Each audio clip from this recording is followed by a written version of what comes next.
السلام علیکم ورحمۃ اللہ وبرکاتہ۔ کیا آپ جانتے ہیں ہڑپا تہذیب کی رسم الخط یا اسکرپٹ کو پکٹوگرافک کہا جاتا ہے؟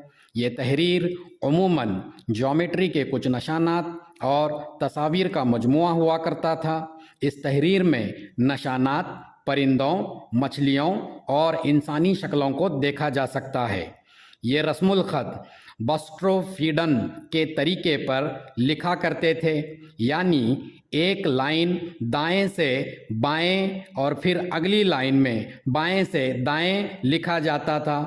ہڑپا رسم الخط کے کل نشانیوں اور تصاویر کی تعداد 400 سے لے کر 600 کے درمیان دریافت کیے گئے ہیں۔ ہڑپا کی اس رسم الخط پر ماہر آثار قدیمہ کی جانب سے کئی ریسرچ کیے جا رہے ہیں۔ وادی سندھ تہذیب کی اس انوکھی زبان اور رسم الخط کو سمجھنے کی آج بھی کوشش جاری ہے۔